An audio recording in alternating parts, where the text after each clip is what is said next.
Again, welcome everybody.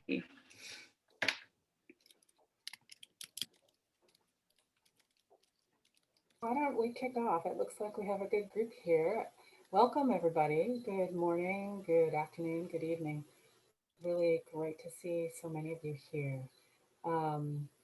I want to start by just acknowledging what a challenging time this is around the world.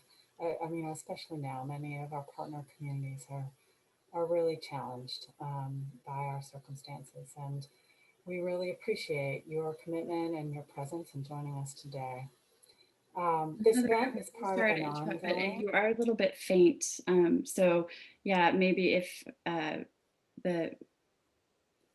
sorry about that. And thank you everybody for joining. And yeah, Heather, I think we can go for it again and welcome. Everybody, I've been having some technical difficulties lately. Is this a little better? No. Well, Anna, why don't I hand back to you then? Can you hear me well enough to take over welcomes? Sure. Yeah, thank you, Heather. Yes, technology is our friend plus, we might say. So welcome again, everybody. And as Heather was just saying, we want to acknowledge that this is really a difficult time for the entire world, especially for communities that are really hit hard by multiple crises at once. And I think that includes many of the communities that you all work with. Definitely a transformative time, not always in the most positive sense. So it is with a real sense of solidarity that we're here with you today and grateful for your contribution. We're going to get going here in a moment. And if, as just a sort of housekeeping, if you will, way to introduce ourselves and make this work well today, please do rename yourself in the participant list with your organization and if you'd like your location. And also keep your microphone on mute unless you're speaking. We do have a great group of contributors today, and we'll be starting off actually with a short video that our colleague Agnes Liana, who is, I believe, on. Agnes, are you there? Let's see if you're here. We'll be introducing, and then we'll move into the main agenda. I'll go ahead and just pass this over to Agnes to, if she's, let me see if, oh, there you are, Agnes. Oh, welcome, to introduce the video for us. And then we'll go ahead and cover the agenda today. So Agnes, over to you. Okay, hi everybody, so nice to see all of you. I hope you can hear me. Yes, we can. Oh, fantastic. Okay, so this is a video about, it's a Maasai traditional prayer that is done in the beginning of every ceremony. So today we are gathering here on a learning process, and then we will learn from each other. And as we learn, this is a prayer about our environment, about the well-being of all our animals, you know, because we are pastoralists. We pray for our animals, we pray for our environment, we pray for rain, we pray for, you know, at the moment we have all this pandemic, and then we pray for wellness, not just of human beings, but also of our livestock, because that's our livelihoods. And then we pray for the wellness of our environment, because we know even that even livestock have diseases, even human beings have diseases, and some of them are air. So we're telling God to, if I'm to translate it directly, to bring a sweet aroma to our environment, to our livelihoods, to our lives. So this is a very well-known song that the youth are going to pray. So that's why I chose this one. It's more than an entertainment. It's also a prayer, and it's also passing a message. So now, Hillary, please play or Anna, play the video.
Thank you so much, Agnes, and that was a very great way to start this event and to welcome everybody with dance and prayer.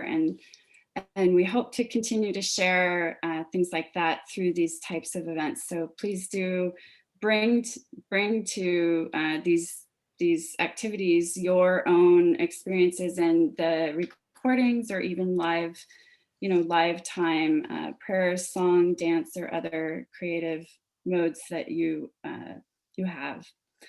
So with that, what we're going to do is just explain a little bit about the process today for the next couple of hours, and then have the four contributors give a brief introduction to what they're going to be sharing with you. I would like to just remind people to stay on mute, rename yourself in the chat if you haven't, and feel free to also introduce yourself a bit more in the chat function.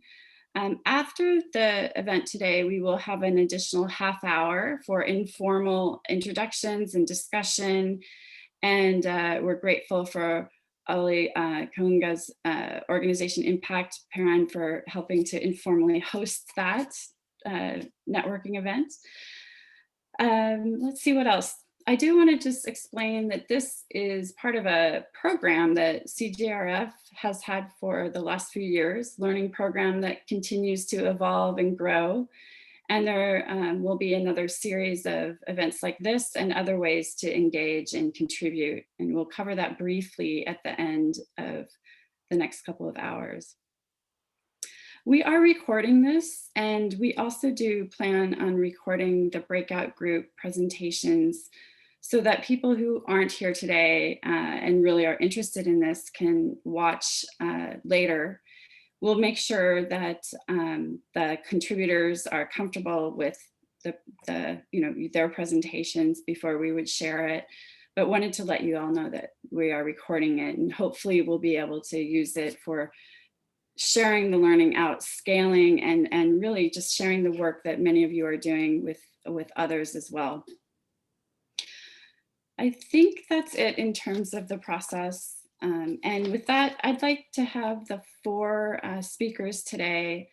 I'll introduce them one at a time to please just share a minute or two about what you'll be speaking or sharing about.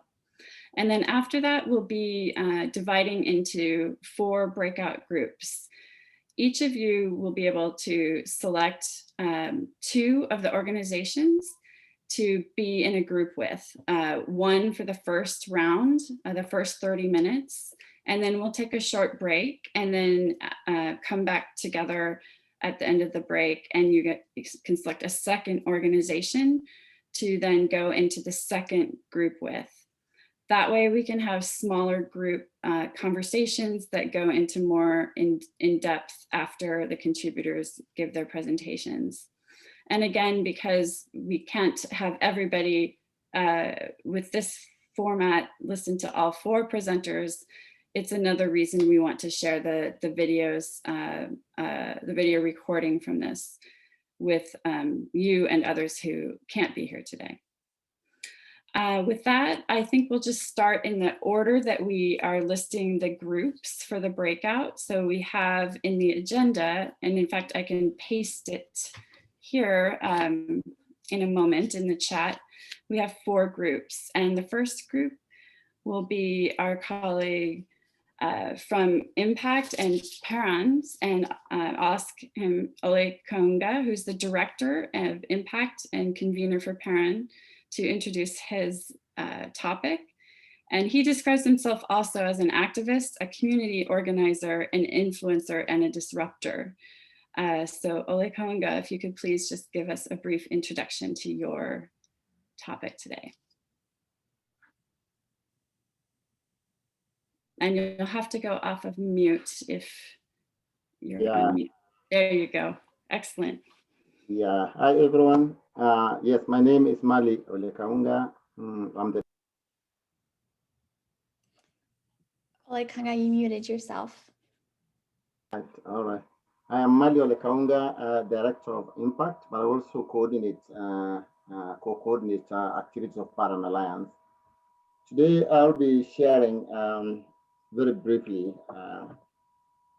how we use a combination of strategies to engage and organize communities into a movement using identity, culture, and cultural-based approaches that are within the community, other than those externally brought into the community. So that's exactly will be my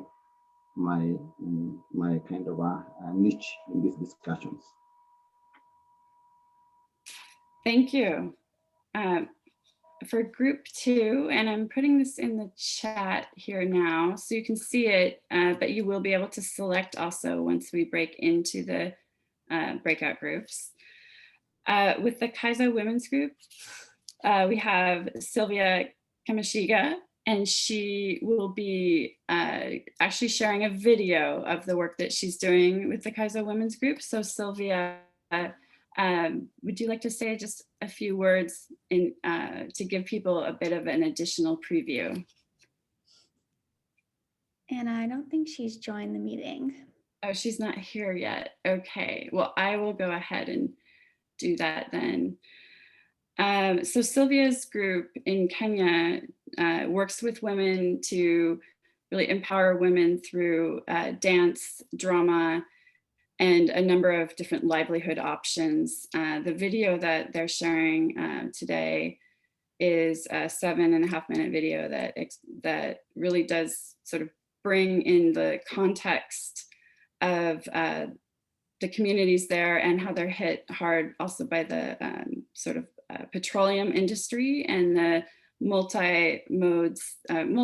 multiple ways that both the industry and ultimately things related to climate change are affecting lives, and the work of this group to really overcome those challenges and empower women through the modes that I described. So I hope she'll be able to join.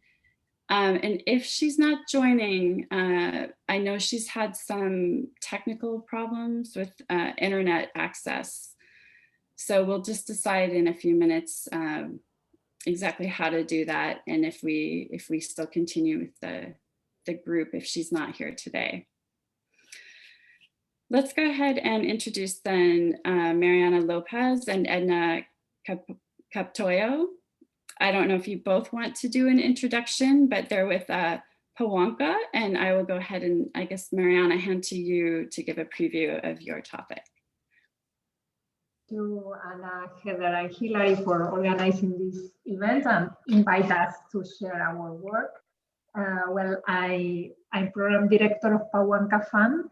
Pawanka Fund is a global indigenous-led fund, and in this opportunity, we are going to share how Pawanka is building an intercultural philanthropy and supporting indigenous peoples in different parts of the world, building resilience to face climate change.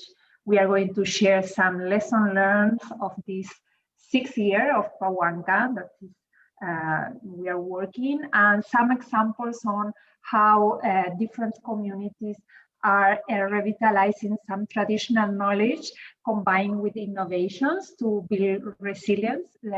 And at the end, we will share some conclusions.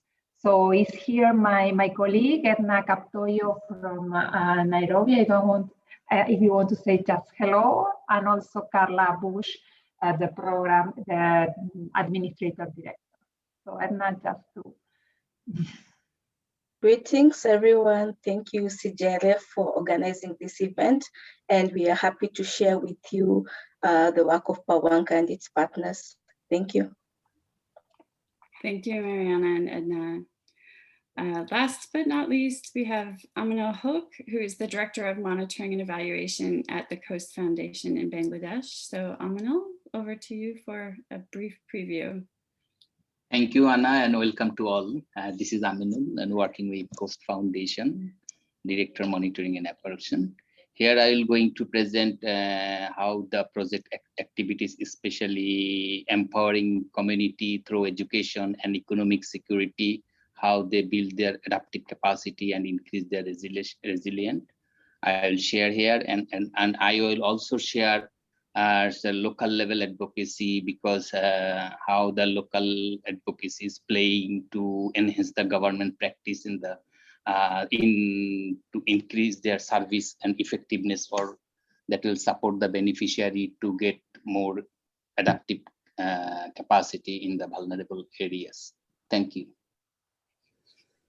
Well, thank you. Thanks to all 4 contributing organizations.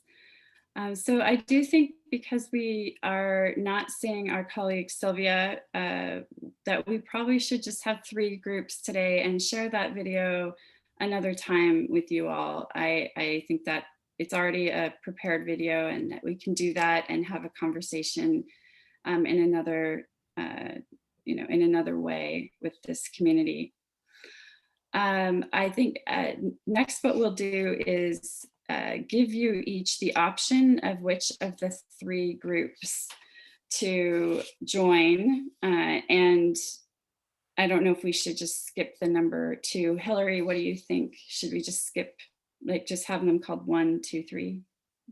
Yeah, I renamed them based on the organization that's presenting, so. Okay, great. And what we'll do is break, you'll get to select an organization, and we'll then go into 3 groups. We have volunteer facilitators. Thank you in advance to those who are helping to facilitate the discussions after the presentations, and also other team members who will be helping to run the slides and just make sure that things are on time. Do feel free to add your questions also in the chat or comments in the chat while our contributors are presenting. So let's see, Hillary, did I miss anything in terms of the process for the next part?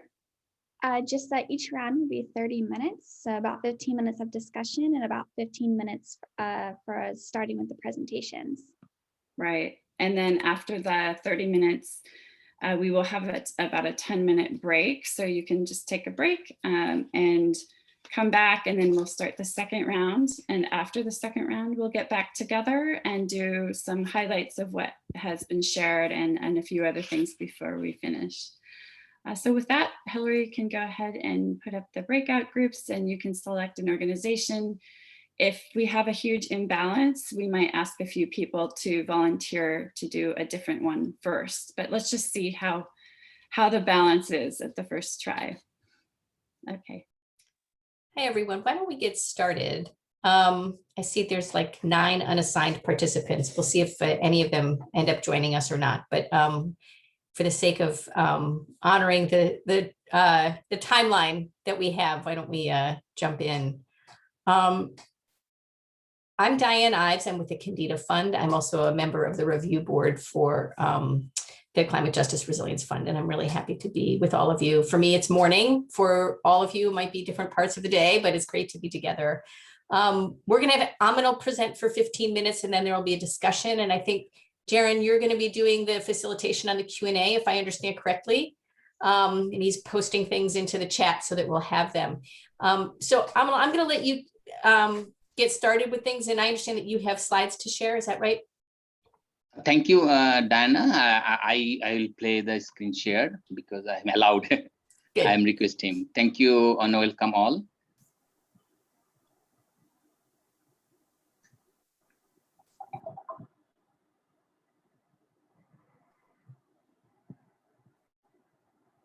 Okay, can you see the slide? Thank you and good afternoon from Bangladesh. I will present our project activities and sharing the impact on the adaptation and resilience outcome after the project, because this is our project. Our project name is Community-Led Adaptation, basically climate resilience and protecting coastal people in Bangladesh. This project has 3 objective and approach, because to resilience, we believe that government has much more services for the communities, and if we enhance the government practice at the local level or working area, vulnerable area, so that will support the vulnerable community to enhance their adaptation capacity and increase their resilience. So this is our one objective, to enhance government practice at local level through networking, advocacy, and CSO partnership. Empowering community is one of our objective through education, because we think that to empower community is most critical aspect, and if we provide them knowledge in different way, through education, through awareness and campaign, they have to able critically think on their condition, and they have to gain their opportunity to use their skill and resource properly towards the adaptation and resilience building. We have another objective, provide technical inputs, especially because we think that coastal vulnerable poor community economic conditions is one of the factor for the adaptation and resilient building. So in our context, they are poor people, they are facing income erosion due to the climatic impact and disaster. So that if we are able to reduce their income erosion, that will support also to their adaptation and resilience capacity. So this is 3 objective and also approach we are going. We have applied and exercised in our project and working areas, and we have target more than 90% women under the project. This is our working area. We are working 7 coastal districts and in coastal areas. So Among them, 9 working areas most vulnerable due to its geographic location, because Bangladesh is most vulnerable, and these are islands and some coastal area, and people are living here, more than 10 million people in the coastal area. We present our achievement, because we did not go for details activities. We think that economic security, how the economic security increase the vulnerable community on their adaptation and resilient capacity. So we are working to ensure or enhance their economic security through social safety net program, because government had a lot of social safety net program. We are lobby and advocacy at the local level, and list down and provide the government to have access to the government social safety net program.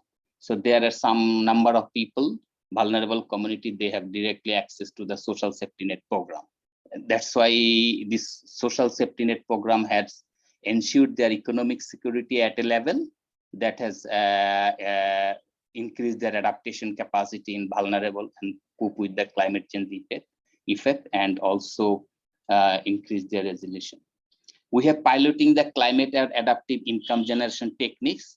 There are a lot of local technology are practiced in the different areas in Bangladesh. We have selected some local technology and piloting in the most vulnerable areas, because we are working in the small islands, and they are living the poor community, and we have piloting this technique to reduce their income erosion, because that due to the disaster prone area, due to climate change effect, people are losing their income, especially in our working area. So at that time, we support them how to their income may be stable.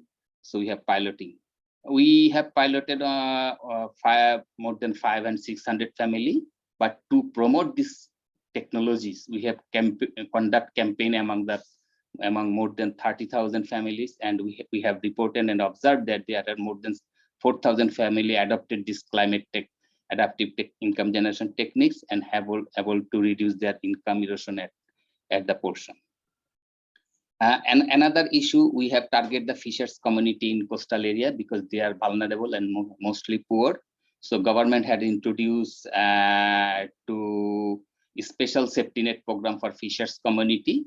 So we have listed and lobby with the local government to include them.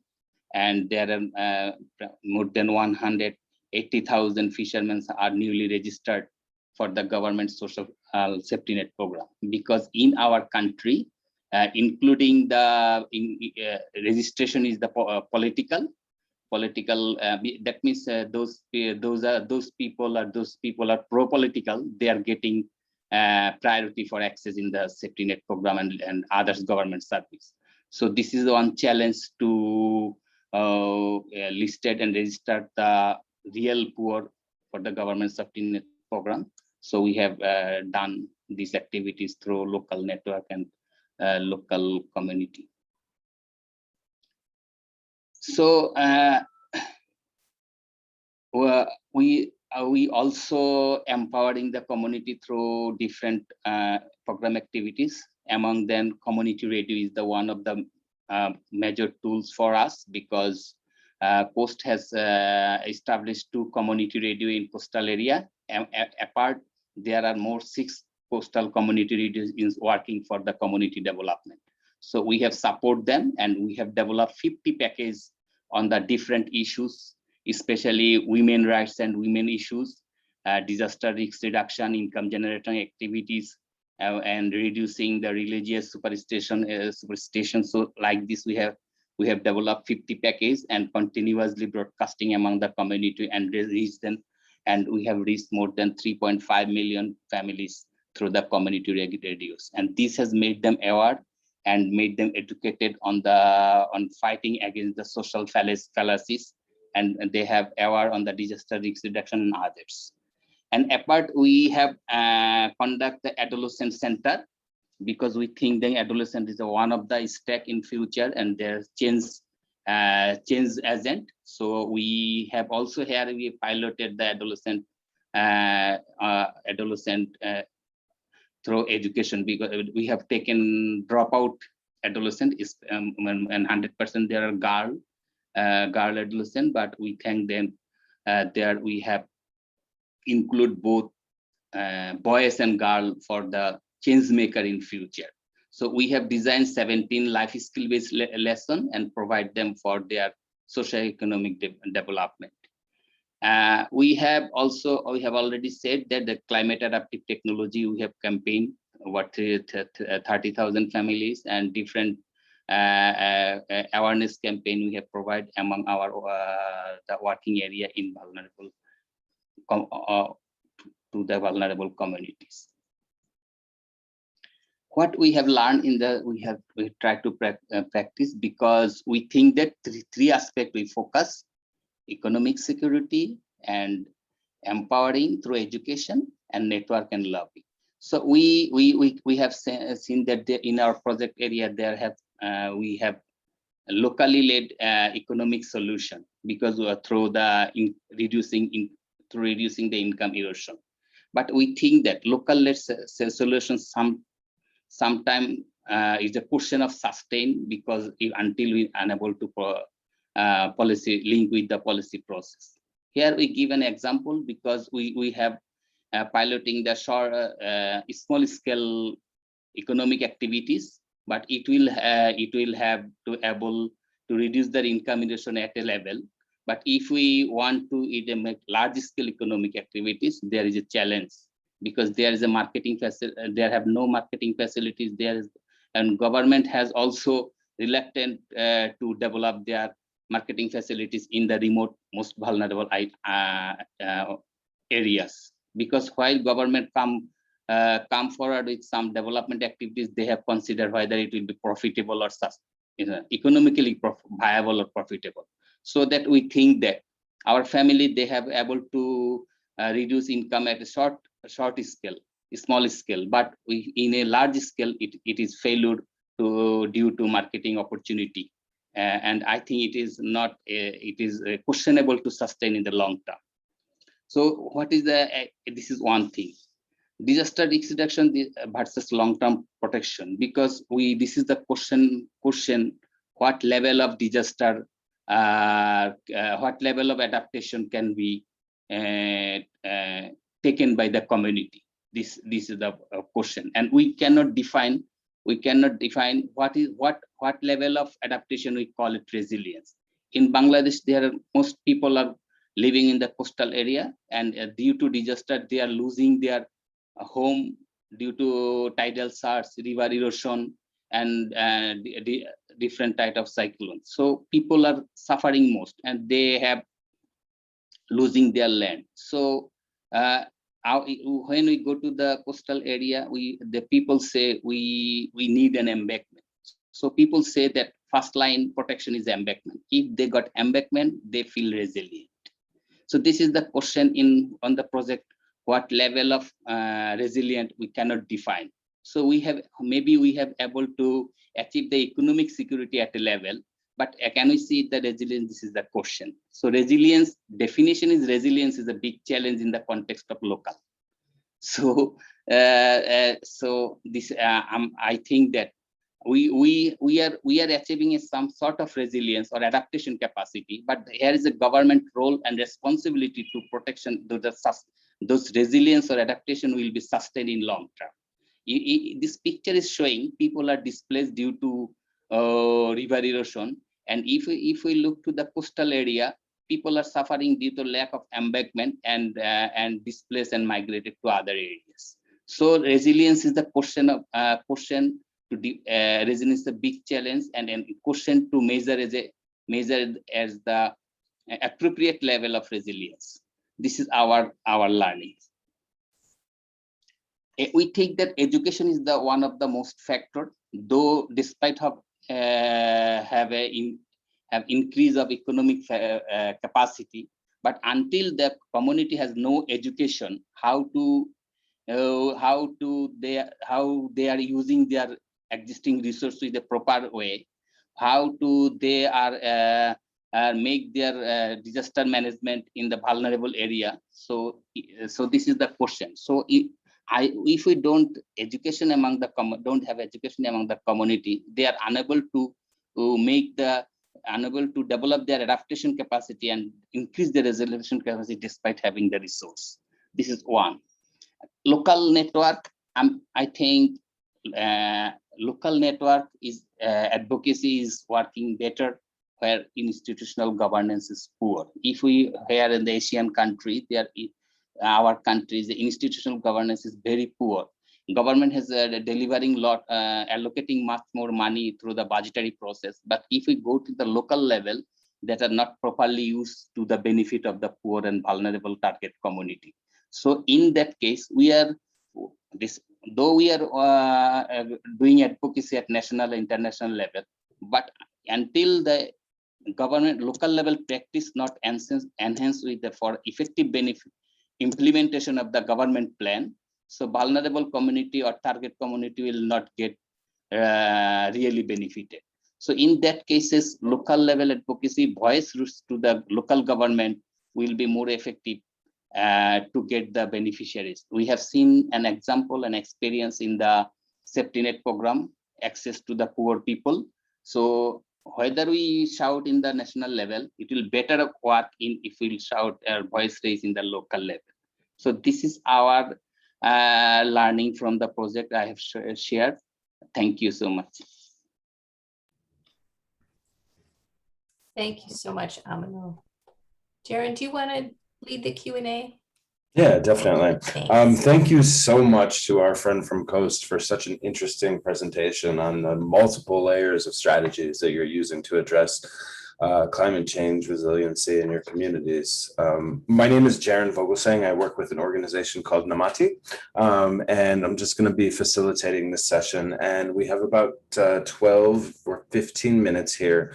And I just wanted to start by seeing if anyone had any questions on anything that our friend from Coast shared today.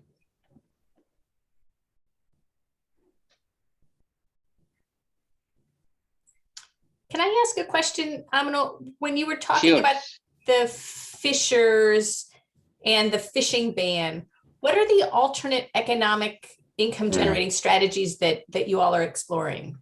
Yes, government has taken some income generation activities, and during the fishing ban, there is no alternative source of support from the government. But last 3 years, government has taken the special program during the fishing ban, and they have provided some cash incentive, they have provided some food incentive. But we are piloting among the fishers community to alternative income generation activities. Those have such type of agriculture and such type of livestock and poultry as a short, because Post has implementing their microcredit program. So we have organized them, and our network partners, we cannot forget this project is implemented by our 7 partners in coastal district. So they are working with us as a network, and we engage this fishers community through sort of income generation, giving financial support through microcredit and poultry, livestock rearing, and small scale agriculture farming, whatever they have opportunity, we are supporting them. Okay. And I see that Mohammed has his hand up and a question. Yes, thank you very much. My name is Mohammed Shahjahan. I am from IPSHA, Bangladesh. Thank you, Aminul Bhai, for your nice presentation. Just I have some curiosity to know better about the climate adaptive income generative activities. How you actually pick this appropriate IGA for climate activity? What was the process, and what was your capacity development approach? Because without the capacity building, they cannot actually run this IGA and cannot be sustained. So one of the process, and another is what is your approach to build the capacity of this target population? Thank you. Thank you so much, Shahjahan Bhai. And there is a 13 climate adaptive technology we have select based on the context. Here we applied and piloting 4 climate adaptive technologies. One of the picture you have seen the sack gardening in waterlogged area. So those are you are working. We are a small island and it's mostly coastal areas. Can you please? Other are through the triple F model, and third is a surgeon model, and fourth I cannot remember. So there's a four about the agriculture waste. Right. All the say one is the goat rearing. Goat rearing also, because the vulnerable areas are most of the wetland, and their people are experienced with goat rearing but suffer from the disease due to this rearing is in the bed. But this goat rearing is piloting in the flat. I cannot the flat on the flat, and that's why goat are detached from the wetland and safe from the disease. That's why their income is not eroded due to the goat rearing in the waterlogged area. So these are piloting, and we are success only 2. One is the sack gardening. Second is that goat rearing. But triple F model sometimes it's not profit because it needs huge land and huge financial capacity also. But surgeon model, there is a system in the agriculture land to water drainage system clearing, because climate vulnerable area, there's a high tide and low tide. So during high tide, water entered into the agricultural land. So there is a system to during high tide, water will flow on the other side, and that way, and this agriculture will not damage due to the high tide water intrusion in the agriculture. So this is one thing. We are piloting 4 model, and capacity building. We have a technician, and we have trained them. We have promoted them how to do this such type of agriculture practice in the working areas. Thank you. I'm just going to call on people in the order that I saw their hands being raised, and I apologize in advance for mispronouncing any names. But the next question I saw was from Ottilie. Hello, good afternoon from Germany. My name is Ottilie, and I'm with Robert Bosch Stiftung and also part of the CJRF Review Board. Thanks so much for the interesting insights. I have a question about the last point you made. You said, if I understood you rightly, I understood that local networks and local advocacy are more successful when local governments are weak. Could you elaborate a little bit more on that point, because it was surprising to me. I thought it would be easier to build networks and to advocate once local governments are strong and want to support their citizens. Thanks. Thank you, Ottilie. What is the difference we observe is the European democratic standard and Asian so-called democratic autocracy. So we call it the democratic autocracy, because here is some democracy in the paper books. Here is some good in our Bangladeshi context. There is a good policy, government constitution, and government initiative. But in practice level, there is a very weak due to the weak governance exercise. And corruption is there. Bangladesh, there are 2 or 3% GDP already going due to corruption. That means lack of institutional governance. Practice level is very low at the local level. Government is allocating a lot of climate finance budget, more than 2% of GDP. And if you share the national budgetary, the 8% climate financing, the financing in the local. But when you go to the implementation, there is a corruption. There is a lack of accountability. There is lack of information. What activities are implementing there? That's why people are in dark, really. So this is the problem. If here we work with the social safety net program, especially we are working under the project, and also we are doing advocacy on the embankment. So we think that embankment is first line protection, because every year thousands of people losing their land in coastal area and migrate and displaced. Second, there's social safety net. Government has huge social safety net. There are more than 50 programs under the social safety net, which is for vulnerable community and which is cash for work and different type of.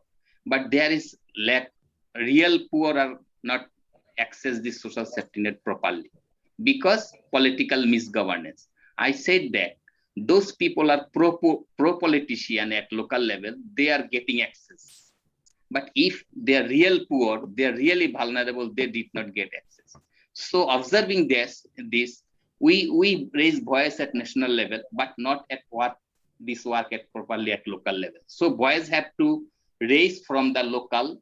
We organize the local community, we organize the local CSOs, we organize the local stakes and raise voice in the local authority. Those are really implementing the project at the local level.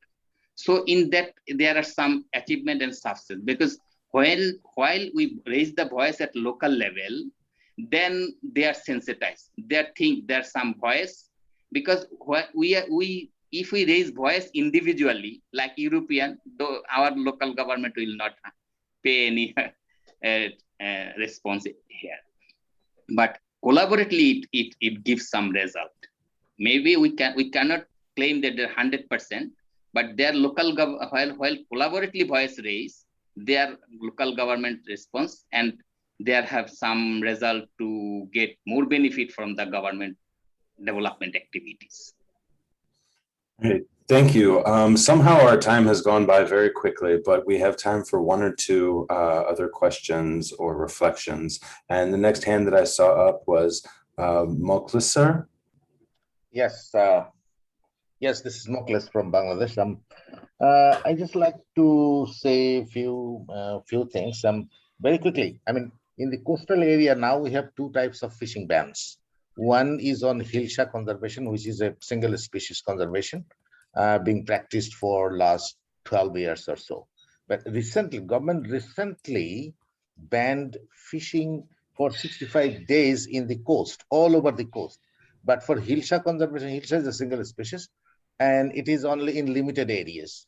So what are you talking about? The incentives given to the fishing communities during the ban period, is it the Hilsha beneficiaries or Hilsha fishers, or the common, the coastal fishers? Thank you, leader. Thank you. We are working. Yeah.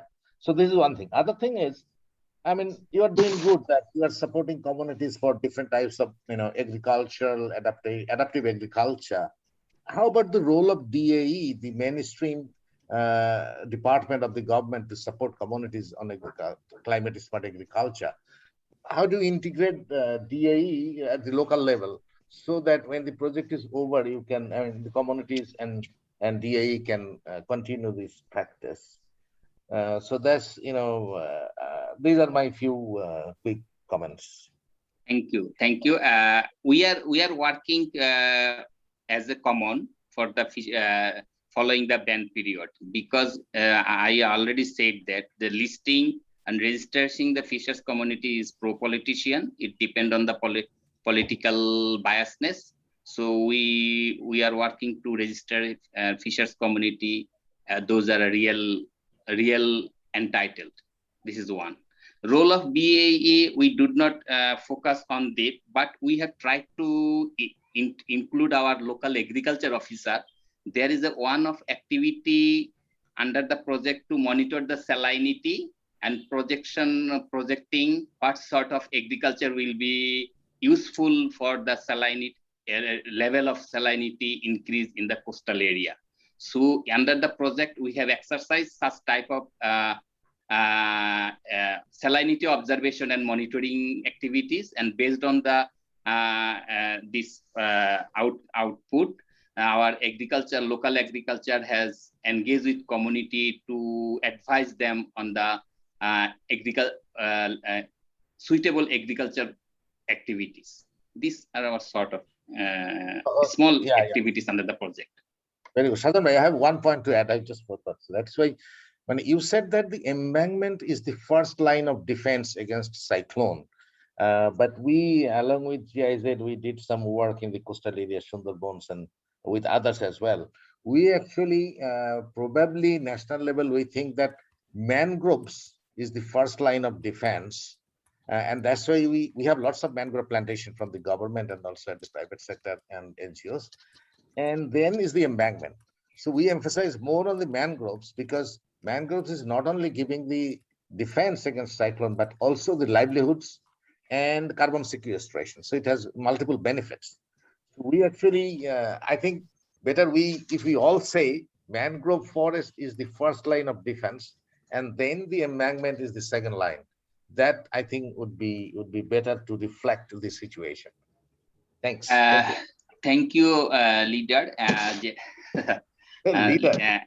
Leader, you are leader because you are knowledge leader. We are working behind with you. This is also true, the mangrove forest, but I think this is sustained for the embankment. If we look to some western part of the coastal area where continuous erosion, and if we look the middle part of the coastal area, we have seen the river erosion and is high. So due to lack of embankment, people are being displaced and migrated to others. So that's why as we are working in the coastal area and our organization origin in coastal, so we think embankment is fast. So we are working for advocacy for embankment construction. But it is true, mangrove, if we able to develop mangrove and government is giving emphasis to mangrove forest, and the embankment will sustainable. I think you have a lot of experience how embankment is diluted, depleting due to lack of proper design and proper what we call an ecological, because so for mangrove, if we develop the embankment, and if we develop here mangrove forest, embankment will sustain, I think. So embankment and mangrove of course needed because it's both mitigation and adaptation, but without protection of without embankment, how it's sustained? This is a question to us. Yes, and everyone, we are going to be kicked out of our breakout room in 8 seconds, but thank you very much to our colleague from Coast for the very interesting presentation. A few people put... So first I'm going to make a brief presentation about Pawanka Fund so everybody can learn a little bit more about us. Pawanka Fund was, our original name was Indigenous Ways of Knowing and Learning Fund. This was in 2014, but as this name is a little bit long, we request our partners to share different options of indigenous name that can represent what we are. So that's why Pawanka Funds came. And Pawanka is an indigenous name from Nicaragua. And the meaning is something that is strengthening and growing. This is the meaning. Pawanka Fund was established in September of 2014 during the United Nations World Conference on Indigenous People. At that time, we have a resolution of the General Assembly with different things about Indigenous people and different leaders, Indigenous leaders from the world. They decided to launch a fund, an Indigenous fund, to follow what this World Conference have said. So this is the context where Pawanka Fund was born. And Pawanka was created as an Indigenous-led fund to change the way the grant making have been done. All of us have a lot of experience in having a relationship with donors and with the philanthropic community. And the idea was to try to change this kind of relationship, trying to build a new intercultural philanthropy. So the Pawanka supports indigenous people's own learning process, system of knowledge, and ways to integrate innovation and transmission to new generation. This is one of the important things of Pawanka is that it's a global fund, and you can see in this map the different countries where we are working, where we are building relationship with indigenous partners, and we have the commitment to expand our work. So our guiding committee members are doing a lot of efforts to try to reach different organizations, different communities in different countries.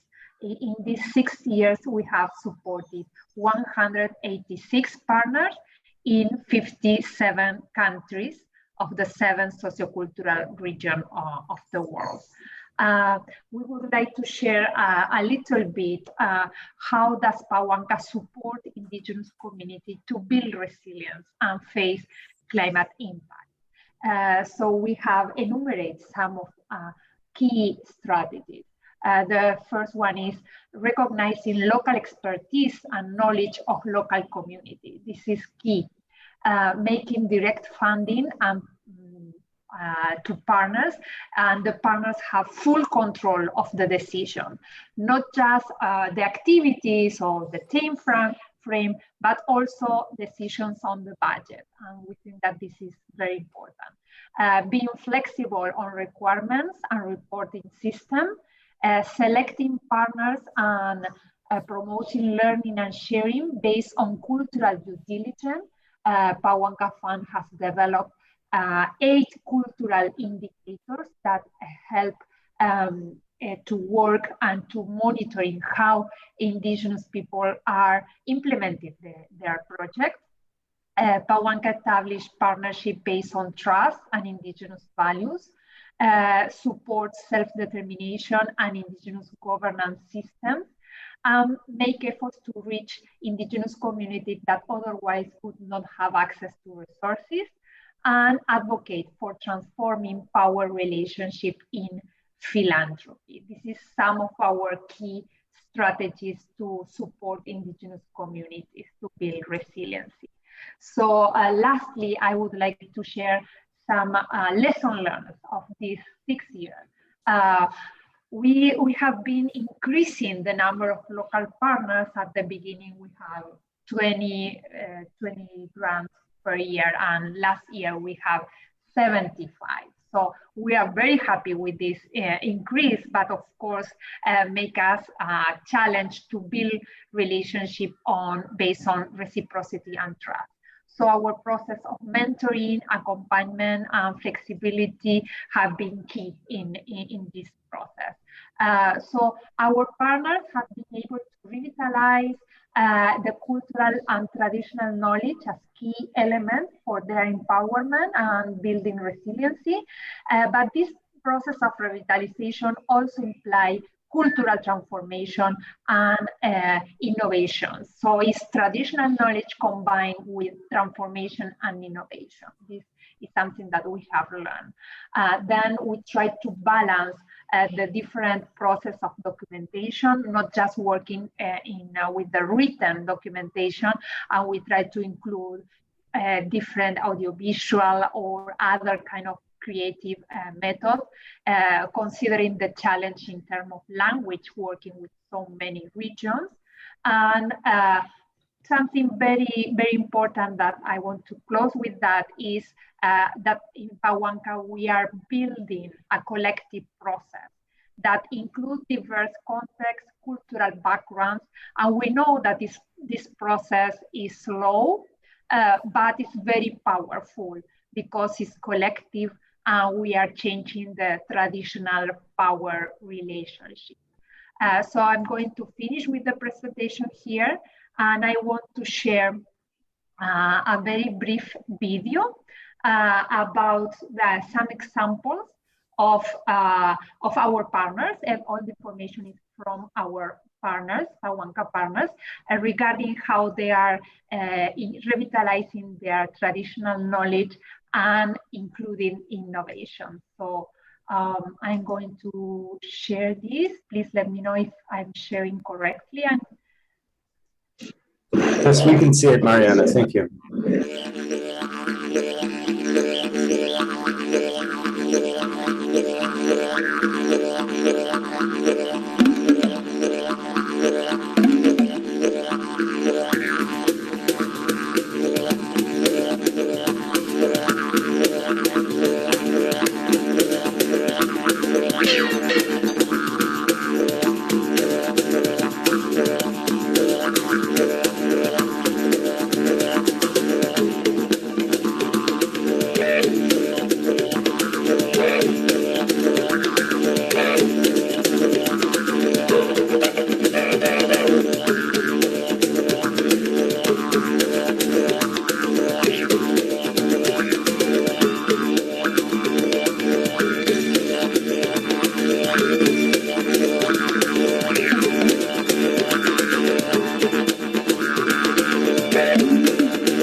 Okay, thank you. And I would like to pass now to Edna to make our 3 last minute of conclusions. Thank you, Mariana. Welcome, Edna. Thank you, Mariana. Thank you, Jaron. The partners that Pawanka work with are from the different cultures.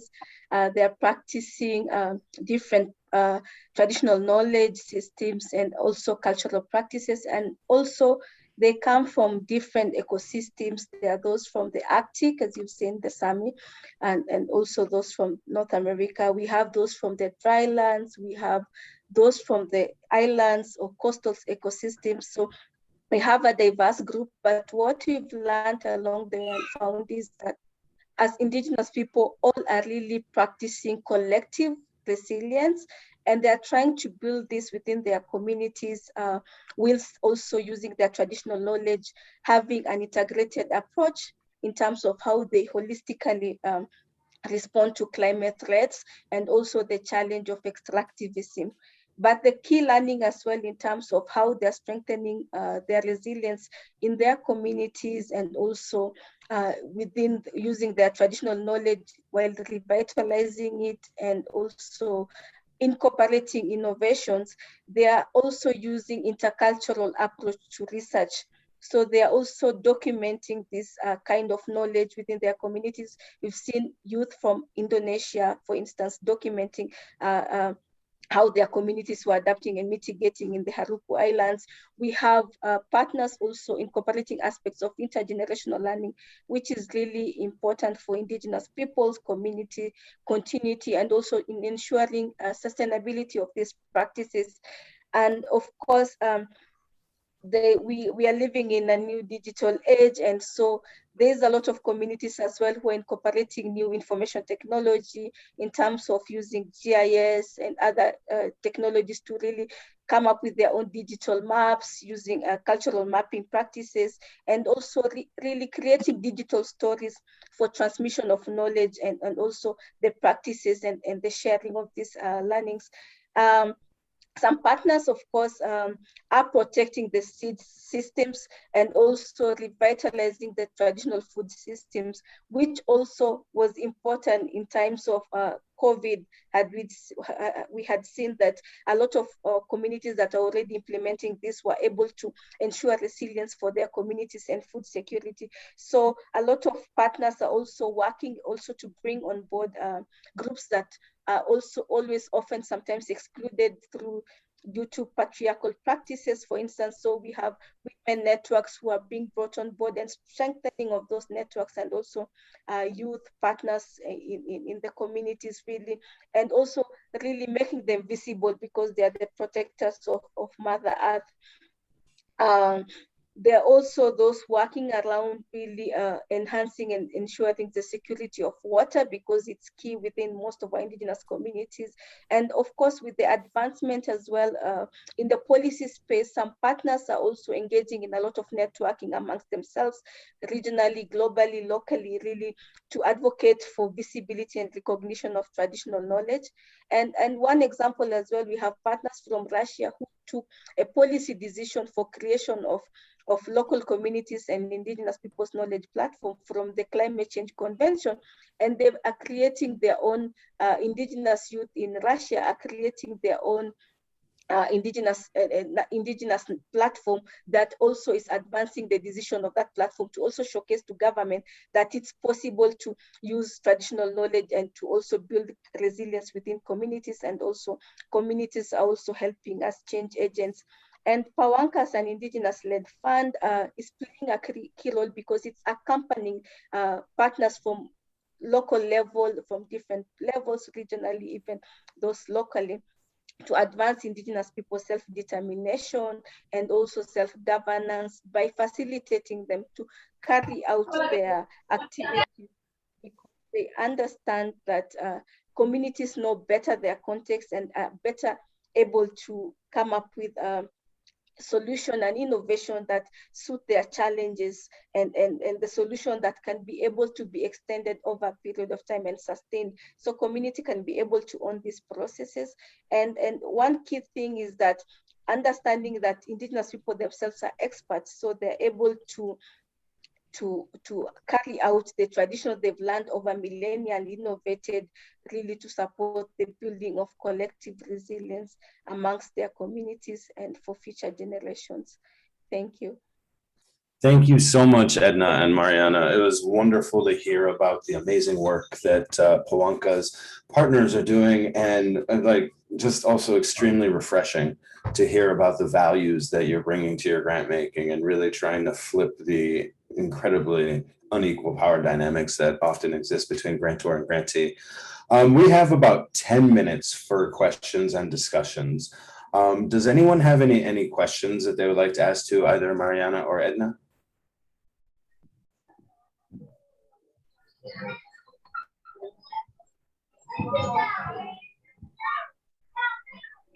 Thank you. Yes, go ahead. Thank you for a wonderful presentation of Ms. Maria Lopez about Pawanka Fund. She shared the different activities of indigenous adaptation practice of indigenous. I want to know what types of adaptation practice programs are implementing in India and Bangladesh, and what types of adaptation are most effective for this region, because I saw some only 1 second about the activities of Bangladesh. So please share with me what kinds of adaptation activities are going on in Bangladesh, India, and which area specifically implementation by work of your fund. Pawanka Fund, thank you. Great, thank you very much. Mariana, Edna, would you like to address that question? Yes, well, we are working with many organizations and partners in Bangladesh and a little bit less in India, but it's something that we are trying to expand. And in Bangladesh, we have many partners working to revitalize the shifting cultivation, traditional methods, and including some innovation with technology. So I can share, the specific cases, because we don't have, as I mentioned, we don't have one specific line for different countries. We support the partners in their country, and they decide on how they want to implement their project. So I can share later, if you want, the list of the partners in the countries, and also we are happy to make the contacts if you would like to be in contact with those partners, because one of our objectives is trying to promote the exchange between partners. Great. Any other questions or reflections that anyone would like to share?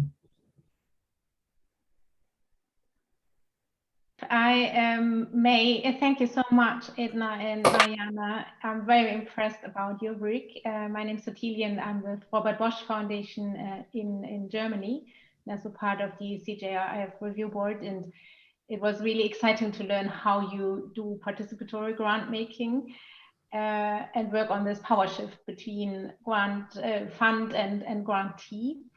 And my question is about what you mentioned, Mariana, in the very beginning. You said that your grantees decide themselves not only on content of their project, but also on the budget. But I would be interested to learn how the project selection process functions within your fund. So how do you find your partners, and how decisions are made? Who will be your grantees, and how large will be the budget they receive for the project? Thank you very much. Yes. Thank you. That's a great question. And I actually had a very much related question that I think I'll just add to that. Maybe you can address them together. Sort of based on the practices and what you've learned about how to do grant making in this incredibly respectful, empowering way. What are one or two pieces of advice that you would have for other funders that potentially want to bring forward some of the same values that you do? Yes, good. Yes, I think that they are very, very good questions. First, our budget, our grants are from 15,000 to 30,000. This is the range of our grants.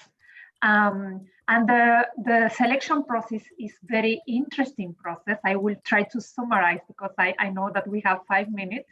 Pawanka Fund is led by a guiding committee composed by leaders, indigenous leaders from the 7 regions. So there are 10 members of the 7 regions.